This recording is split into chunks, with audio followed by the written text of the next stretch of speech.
Magandang umaga po sa inyong lahat and welcome to the special solo episode ng Ang Buhay at Batas. Ito po ang inyong lingkod na abogado, si Attorney Nikki De Vega. Kamusta naman po kayo? It's already Thursday, tapos isang tumbling na lang, payday na. Kamusta? So, kapit-kapit lang. Ako actually, mga tao ko pinasweldo ko na. Diba? Para iwas hold up. But, malapit na ho yan. Malapit na may pambayad ng kuryente, may pambayad ng upa. Alam mo naman natin talaga nakaasa tayo sa ating mga sinisweldo or kinikita. Anyway, so ito po ngayon, ang ating i-discuss naman ay family law ang usapin. Okay? Pero bago pala yun, paalala ko lang po ang aming regular na teleradyo show tuwing Martes, 12 to 1 po ng tanghali. Nasa telebisyon, nasa radyo, nasa YouTube, nasa Facebook. So, pero meron po kami ni Attorney Carlong araw-araw na sumasagot kami ng mga katanungan. At itong tanong naman ito naman, tingnan naman natin sa punto de vista ng isang lalaki. Kasi mahilig tayo, palagi kong dinidiscuss yung mga vowsy, puro sa mata ng babae. Ngayon, lalaki ang nagtatanong. Si Anonymous. Attorney, good day. May asawa po ako. Kasal kami. May isa kaming anak. Pero 3 years na kami hindi nagsasama. Pero may iba na siyang kinakasama, kasama ang anak ko. May right pa po ba ako sa anak ko? Kahit naputol ko na ang sustento sa anak ko. Kasi sabi niya, hinaharas ko siya at kakasuhan niya po ako ng vowsy law. Wala naman po akong hanap buhay ngayon. Tanong ko lang, attorney, pwede ko po bang kasuhan silang dalawa? At kahit visitation rights lang, attorney, hindi po ba ako allowed? Kasi ayaw niya makita nila sa bahay nilang inuupahan. Okay, Anonymous. So, bali, napakasaklap, no? Lalaki ka, kasal kayo, naghiwalay, bitbit ng babae yung anak, may kinakasama na ngayon yung babae, since nagka-problema ka, hindi ka nakapagbigay ng support, gusto mong makita, ayaw pakita sa'yo. There is something wrong with that. Ito, bago ko po simulan to, gusto ko lang sanang pagalitan or pagsabihan ang mga kababaihan na inaabuso po yung vowsy. Alam niyo po yung vowsy, Anti-Violence Against Women and Their Children. Ito po ay talaga makasaysayang batas para proteksyonan yung mga babae. Pero unfortunately, even sa practice nakikita ko, may mga ibang babaeng ginagamit ito para gumanti or paggalit sa asawa nila or sa boyfriend nila, pero hindi talaga, kumbaga, hindi nag-inflict ng violence sa kanila. I've seen that. We've handled cases na lalaki naman ang nirepresent namin at talagang nakita ko rin na ginagamit din paminsan to extort money. So wag po natin tayo mga babae, wag po natin gagawin yun kasi sa atin, alam mo, as I said, makasaysayan tong batas na to, protection sa atin. Hindi po magandang inaabuso. Lalo na to sa sitwasyon mo, Anonymous. Siya na nga yung may kinakasamang ibang lalaki. Siya pa yung ganyan, may lakas ng loob na pagsabihan ka na kakasuhan ka. O sige, pag-usapan muna natin ang kanyang panlalaki. Alam mo, kahit na matagal na kayo, 3 years na kayong hiwalay, kung wala namang court order nagpapawalang bisa ng kasal, hindi po otorisadong sumiping, sumama, o mag-live-in sa iba. So, ang ginagawa niya, ng asawa mo, na sumasama siya sa iba, that is considered as adultery. Kaya kung hinihiritan ka niya, sabihin mo, ikaw adultery ang ginagawa mo, pwede mo siyang kasuhan siya at ang kanyang kinakasamang lalaki ng adultery. Okay? So, you're not without remedies. Ngayon, alam ko ang concern mo naman is yung makita mo man lang yung anak mo. So, nakakatuwa naman kasi may iba namang kalalakihan, ayaw makita yung anak nila, di ba? Ikaw gusto mo makita.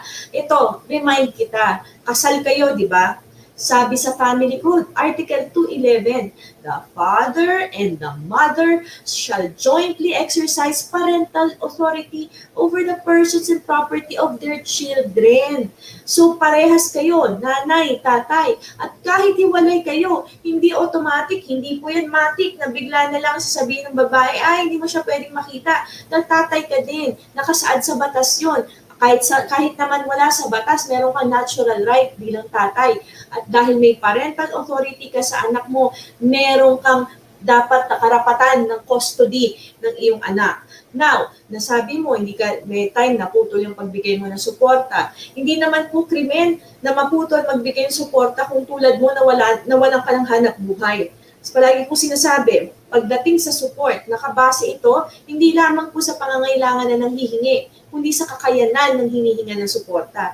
Kung wala kang kakayanan, wala kang hanap buhay, talagang paano ka magbibigay ng support? So, hindi porket ganon ay wala ka ng karapatan sa anak mo na custody. Pero payo lang. Ito, bago ako magpayo pa ng practical. Ngayon, ano ba ang remedy ng mga lalaki na kasal sa asawa nila pero hiwalay sila at ayaw ipakita sa kanila yung mga anak nila? Maari ka mag-file ng petition for custody o kaya pwede mo samahan ng habeas corpus in relation to custody.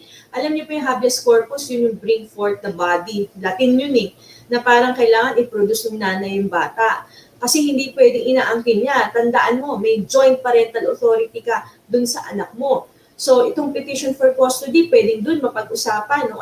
Hindi pwedeng completely ka i-deprive dahil kasal kayo. Hindi pwedeng completely tanggalan ka ng karapatan na makita yung anak mo. So, dapat pwede ka mag-file yan for custody para mapag-usapan na kung ganitong araw sa'yo.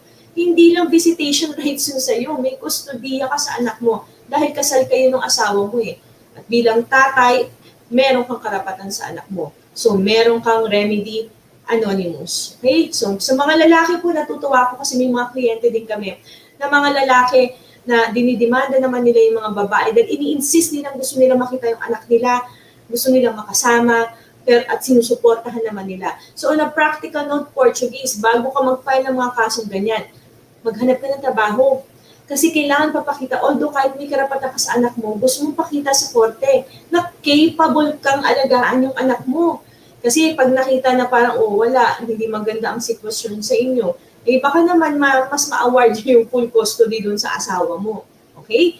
Alright, so, ang hirap pala salita ng mabilis.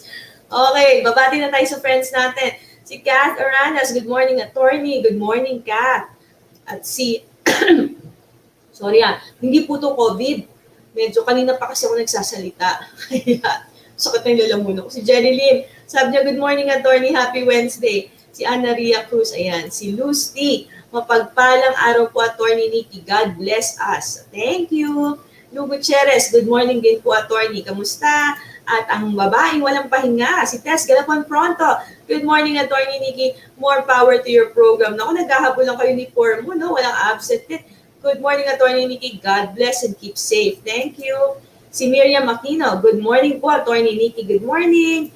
Baby Manuel, morning. Good morning din. Nakakatuwa, no? Kasi talaga tayong magkasama-sama, hindi kumpletong umaga kung hindi ko kayo nakasama.